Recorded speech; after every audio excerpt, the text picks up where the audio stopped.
as we formed our partnership and have enjoyed working with many school districts around the nation, and especially in California. I might add, Chelsea, thanks for that introduction. Georgeanne also owned and ran a cooking school in France and also in Winters, California. And I had the good fortune of a 30-year career around consumer and education policy in state and local government in the legislature in California. So as Chelsea mentioned, yes, we work on marketing local food and agricultural product with a particular focus on developing sustainable kitchens in schools and hospitals. And on this slide, you'll see a cookbook and guide that we developed for the Center for Ecoliteracy as a part of their National Rethinking School Lunch program. This kind of book could be developed in any state with a focus on what that state produces. This particular book and guide is free and downloadable on the Center for Ecoliteracy's website. It includes some fruit and vegetable cards with nutrition and botanical information that we tested actually for over a year with frontline food service workers in schools to make sure it contained sentences they would actually say to the kids and be comfortable with. The book also covers in detail these cooking lessons that we are going to describe and provide some recipes in that regard. So I'll turn it over to Georgeanne. Thank you, Anne, and thank you, Chelsea. One of the key things that we do is develop recipes that are family-sized servings. The point of that in professional development and working with local fresh fruits and vegetables is for the cooking staff to be able to cook, taste, and experience those dishes, and then decide whether they would work, how they would work for the scaled-up servings. So also free online through Center for Ecoliteracy are all of the recipes in this book. I think there's 40, and that are scaled up for 50 and 100 servings, and with all the nutritional analysis. Anne? So another service we provide is we have become bloggers. We have entered the blogosphere. In providing frontline cooking lessons over the years, we met so many interesting men and women in schools with such amazing stories and talents that we decided they needed to be featured. We also feature guest bloggers such as Bob Gottlieb, who wrote the book Food Justice with Anupama Joshi.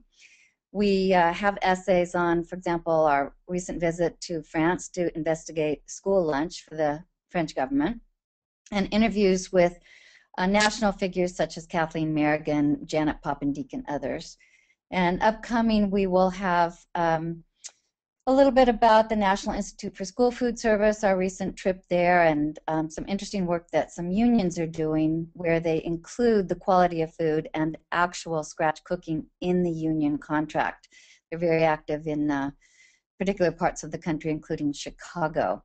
So the site will provide tools for the development of the sustainable school lunch. These are really the tools that we use, and we wanted to share them with you. So it has our recipes and the shopping lists that go behind those recipes so that you could take it and develop your own cooking classes along these lines.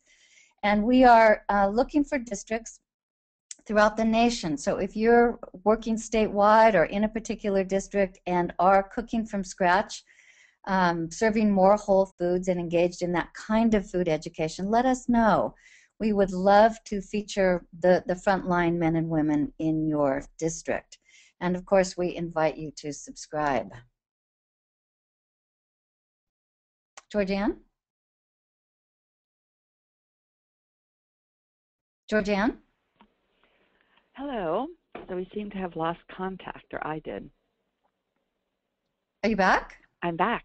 Okay.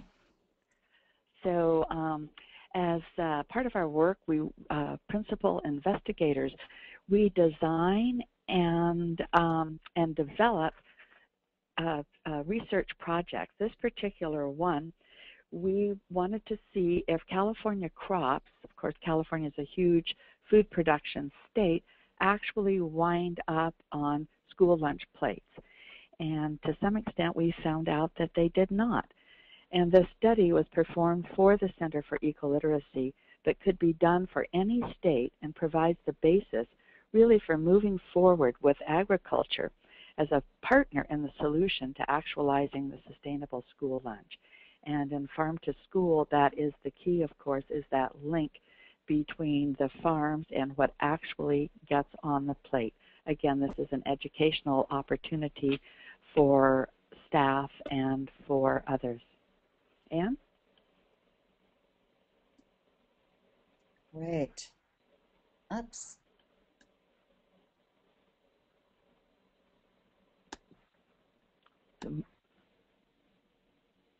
So finally, we wanted to just share with you, yes, we are cookbook authors, and the concept behind this particular book we did recently is the same concept behind the work that we do with school districts all over. It's seasonal and basic, simple and flavorful recipes. Recipes that, when they're used in the schools, can be adapted for those kitchens. We don't make a distinction between adult food and kid food. In fact, we've used some of the recipes from this very book in some of our school food service professional development. One we did last week in a session on cooking soups from scratch was a shiitake mushroom soup in this book, and it's just an Asian twist on the classic mushroom soup. Much of our work with school food service involves teaching them the underlying aspects of 6 global flavor profiles, some of the world's great cuisines. And we do this to keep the food flavorful and part of the educational day. Here we are on the right. You can see Georgeanne is on the left and I'm on the right. Georgeanne? Great. So, you know, over the last, we've been working together 10 years, working in with school lunch for over 6 giving cooking lessons. And there's always the question, you know, that everyone wants, do these cooking lessons really work?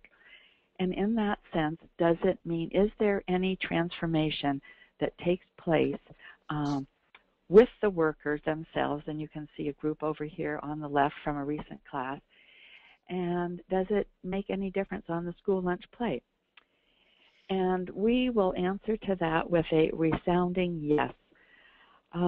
We recently contracted with a county agricultural commissioner to help build a county-wide farm-to-school system in 5 school districts plus Head Start. Within that, we're providing 3 cooking lessons a year for 3 years for each of 5 school districts, with emphasis on local harvest of the month and connecting these schools to local farmers, of which there are many. And we were asked at a programs advisory committee meeting by a community organizer who said, your cooking lessons are all well and good, but do they make any difference? And as I said, the answer is yes.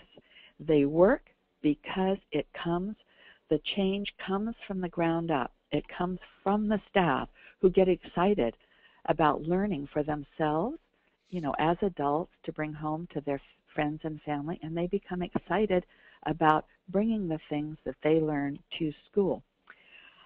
If the frontline cooks don't know what foods are in season, where they come from, don't have a basic food education, they are not likely to want to cook it. And if they aren't enthusiastic, they won't be part of the transformation in the kitchens that's necessary. For example, at the group on the left, we sampled the Harvest of the Month product, which was fuyu persimmon. The staff had menued it and were serving whole persimmons to the kids in fruit bowls. However, of the 16 staff, only 1 had ever tasted a persimmon in their life. We offered a sample, explained about the different varieties, their botanical origins, and they all liked it. And they're excited about, you know, talking about fuyu, and oh, these kids are going to really like this. So that is one of our principles of professional development, is show, not tell. And this same principle happens when they are cooking in terms of 2 or 3. they are actually experimenting and discovering on their own. We're there to guide, not to come from the top down and tell them what we do. In terms of do these cooking lessons work, the woman on the right, Renee Hanna, we've been working in her kitchen for about 5 years. And when we did a butternut squash, for the first time she'd ever seen it, cooked with it. She loved it. And she was so excited, she asked if she could take some of the finished dish home to her husband and kids so they could taste it. Today, when we first started working with her in that district, they were using chicken fingers were a mainstay. Today, they buy commodity bone-in chicken, and Renee, our person here on the right, is making chicken broth from scratch with the leftover bones for the soups, a project which she initiated. Anne? Whoops. Right. So on the left, we have Rita Harvey, just another case in point. She's a kitchen manager at a junior high school. After, again, about 5 years of lessons, she initiated making her own burritos. She brought her own salsa recipe, put it into NutriKids, scaled it up to 50, and she's working with her principal at her school and the food service director, who's on the right, R.C. Curva, to create a strategy for increasing the number of kids who eat school lunch. They are raising the count. This is authentic marketing. You can believe that when Rita Harvey makes her once a week famous burritos, she hand sells those burritos. So it's again part of the show not tell. She doesn't have to tell them how good they are. They can feel it when she sells it to them. This kind of example of staff initiative, we can attest, is the norm after cooking lessons, and it's one of the reasons they really work. A second factor we find is that overall increase of produce occurs, the total produce purchase, and of course the percent of produce purchased within a defined local area of the district, because part of the emphasis in these cooking lessons is what's in season in your area when. We don't spend much time on that. We'll go over it quickly, but no more than 10 to 15 minutes before we launch them into their own discovery with these particular seasonal vegetables. Georgeanne mentioned the show, not tell philosophy. That is also part of our marketing secret, where once we've worked with the district for a while, we encourage them to take the recipes they're now serving for school lunch, soups, wraps, rice bowls, and go head to head in some of the local fundraisers, perhaps for Meals on Wheels or whatever it might be, and serve what the kids had for school lunch that day. That is a show, not tell marketing strategy that just can really infuse a community with excitement for the changes that are going on in school lunch. We are particularly interested, though, in school districts using whole dried beans as a way of increasing flavor, decreasing costs, and making sure there's no hidden ingredients. So if you know a district that is doing that, some of the districts we work with are, but we'd really like to feature some of those districts.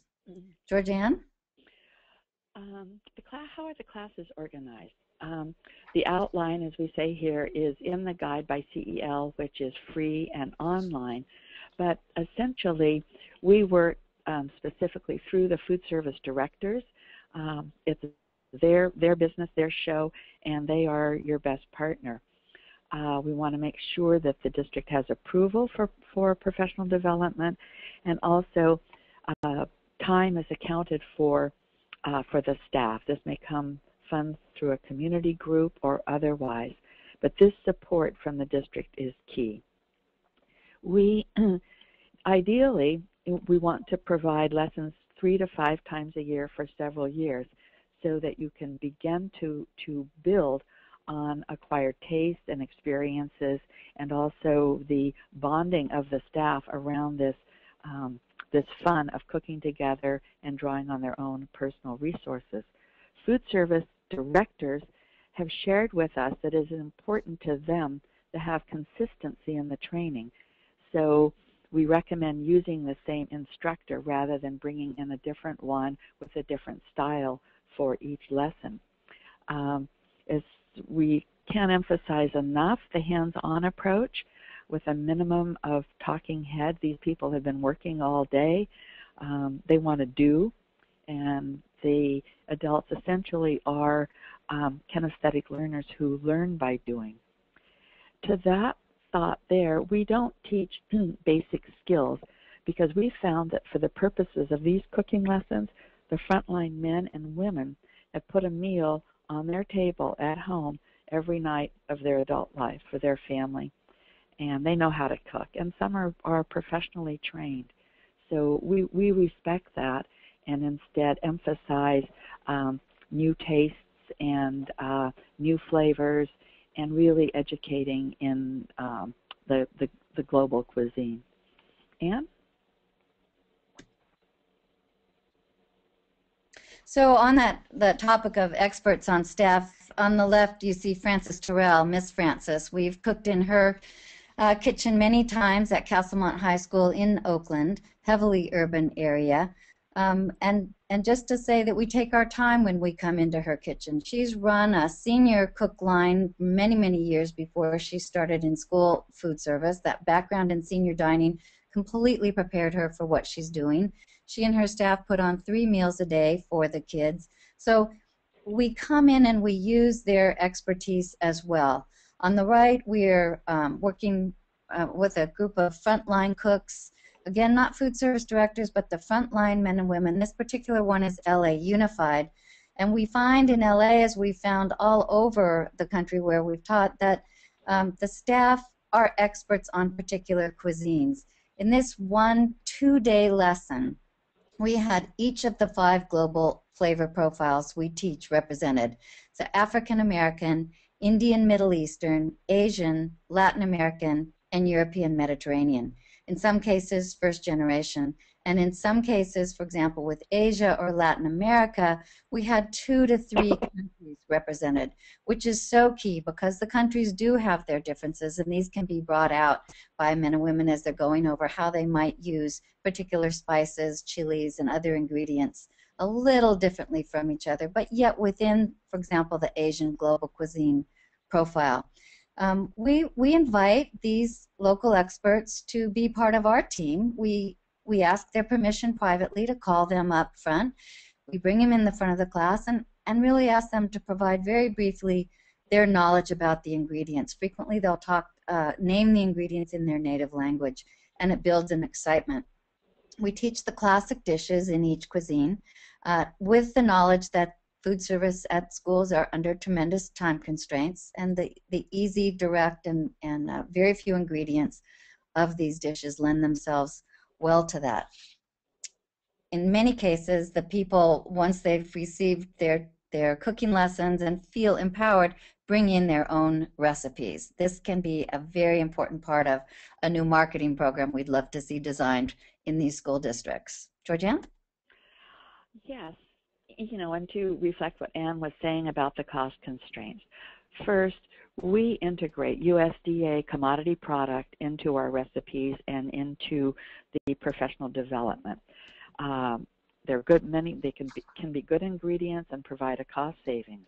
Some ingredients do need to be switched out, however.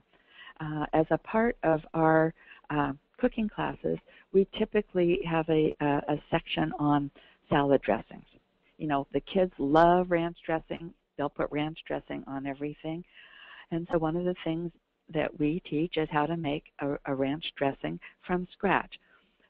This ensures that food service can control the ingredients and the flavor and eliminate those ingredients, such as high fructose corn syrup, that we, you know, I think nationwide as a country caring about our kids, we want to begin to eliminate from the diet and from school lunch. And then in looking at here at the woman on the right, again, this is in LA, and this referencing the good ingredients. And here you can just barely see her hands are cupped around a blue glass. And what she's doing is a professional level tasting of extra virgin olive oil. In this case, California extra virgin olive oil. She covers it up to warm it in her hands, bring out the volatile oils. She's smelling it. That's step one. Shortly, she'll put it into her mouth, bringing it to the back of her throat with a gurgle, dragging air across and through her mouth, which really allows the taste of the olive oil.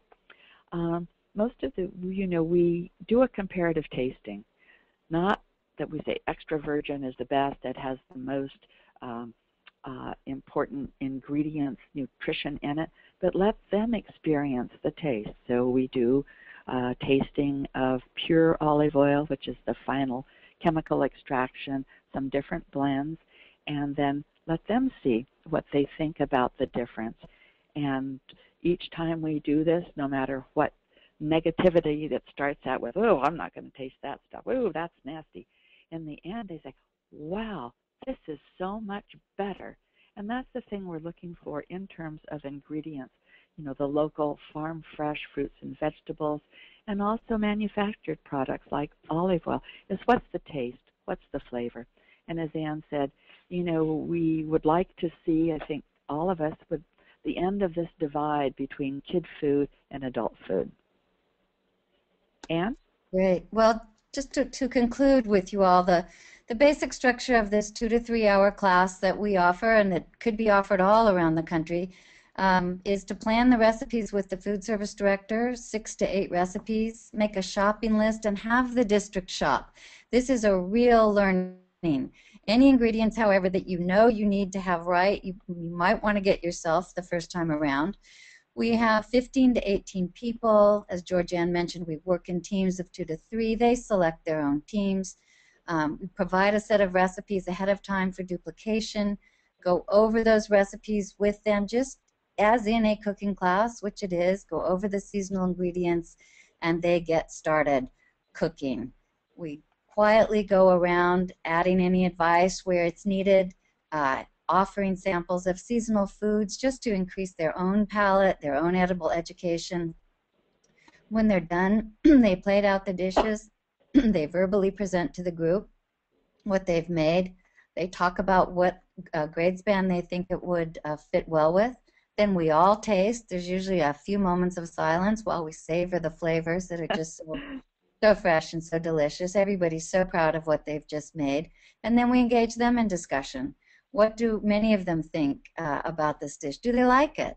If they like it, do they think it would work? Was it complicated? Was it easy? Could it actually be scaled up and put into production and menued? And that's where the class begins to show the empowerment when they actually begin talking about the menu. As we all know, if it's not on the menu, it's not going to happen. So here we have on the left Arturo Hernandez, who not only brings his tremendous skills to the kitchen, he butchers his own chickens in his backyard. He's just a man in love with food. On the right we have Daryl Graves, who's been a professional chef in more restaurants than he can even name, and he's decided to end his career here in a kitchen in LA.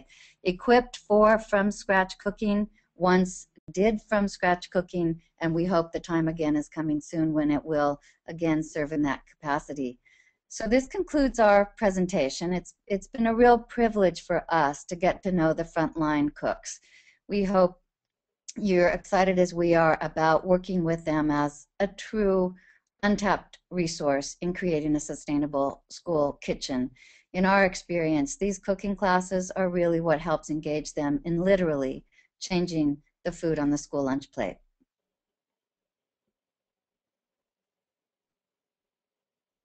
Chelsea? I'm here. Sorry, for some reason our presentation is jumping out. There we go. Sorry about that, folks. Thank you so much, Anne and Georgeanne. That was really great. I think your work is really inspiring, and we certainly have a few questions here for you. So we'll go ahead and get started with those. First question that everyone asks about all of our webinars is this presentation being recorded, and will the slides be available later? And the answer to both of those things is yes. Sorry about the technical problems I'm having here. Just one moment. I'm having trouble getting the slide to appear at the same time as the question panel. There we go.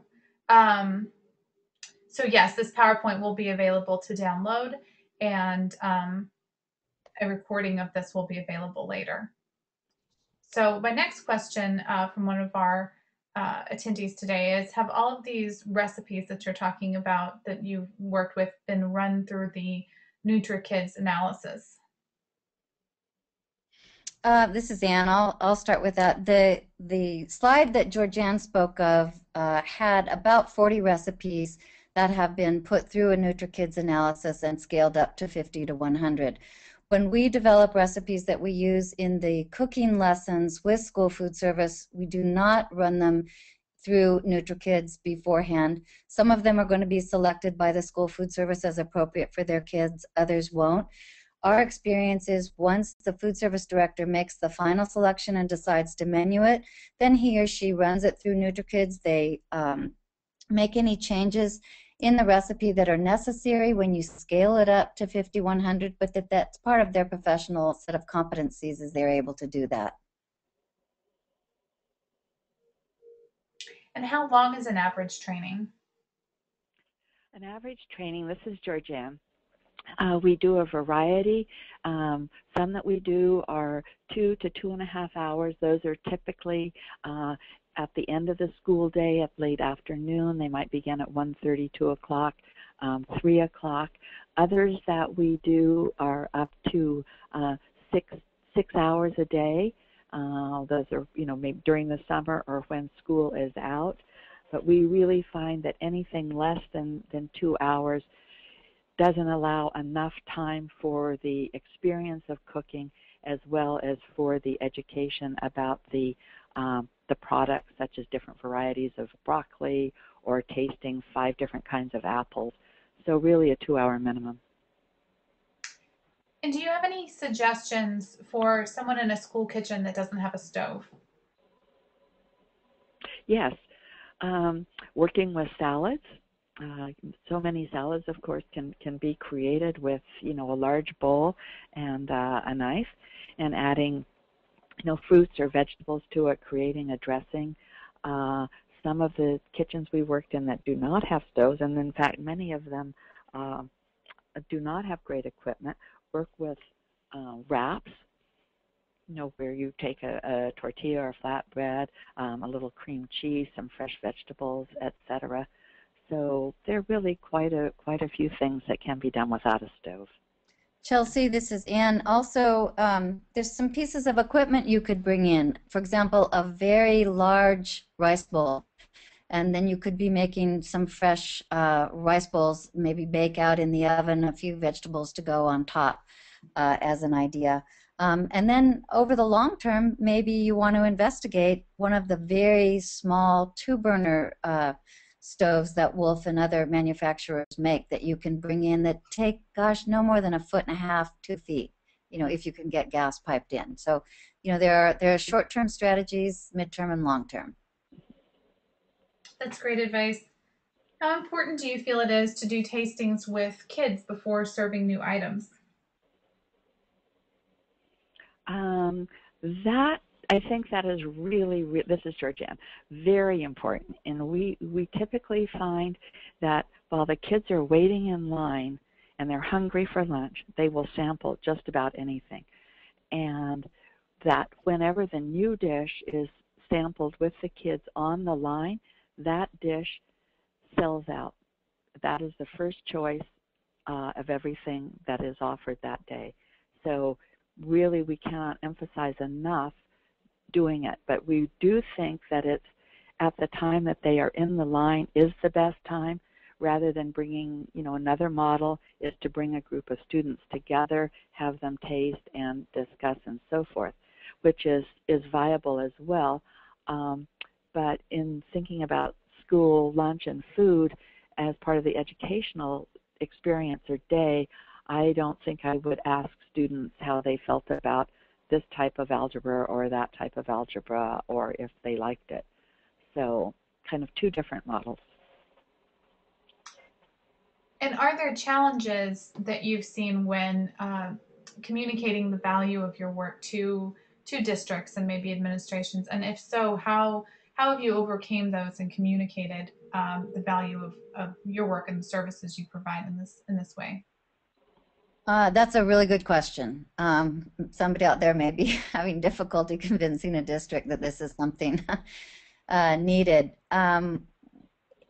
There's a variety of approaches, really depending on the length and type of relationship between, for example, a community group trying to bring in such cooking lessons or particular consultants. We have found that it's very, very important to gain the trust and the respect of the food service director, that it needs to be his or her leadership that brings in the school cooking lessons.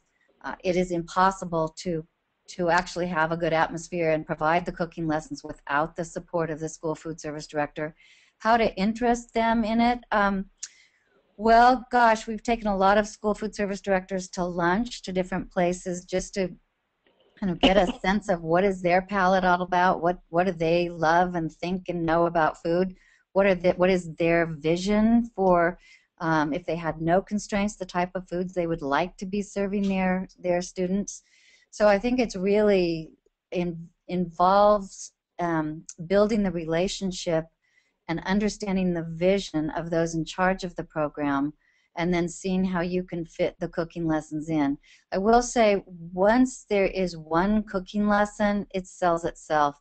To be around fresh, colorful, flavorful, seasonal food is it's energizing for the staff, and the food service directors quickly realize that it has value beyond a training. It has a esprit de corps that we have had many tell us they have never experienced before. An additional part of that is, of course, always the funding. And, the opportunity, food service directors may want to do that, but where is the funding? And that is, of course, where grants and community organizations come in to provide some of that. And each district really varies on that, and how that can all be put together to work. So it is a partnership between desire and money. And where funds are short, do you know of or recommend districts that do some level of this maybe internally? For example, if they have a food service director who wants to introduce these global flavor profiles, or something similar to their staff, are there districts that do this programs like what you offer themselves? Absolutely. We have recently visited some districts in the Central Valley in California, one that has a chef on board, and he runs his own cooking and training school in the summer. Another one we visited recently, also who is a food service director, very much wants to run this kind of program and is reading the book and guide, so that he is able to provide such a program. So I think as school food service directors around the country, working with community groups that are supporting them in making changes in school food, get the bug. There's a lot of training that they themselves have that they will want to provide that go beyond the kind of training they're already providing, professional development in food safety and so forth. This extra step toward really food-based education, flavor-based education, is something that food service directors could provide. Especially with, as we mentioned, the experts on their own staff. That might be a kind of fun project for somebody to engage in. That's great advice, and that's one thing I really like about your work in general and your blog, Who's Cooking Lunch, is that emphasis on, the knowledge base that so many schools have, and in some cases probably aren't taking advantage of in their kitchens among their staff. I think it's really a great point. Well, I think that's going to conclude our Q&A session for today. But if anyone has a question that they think of later, for myself or Anne or Georgeanne, the information is there on the screen, chelsea@farmtoschool.org, and I can forward your questions along.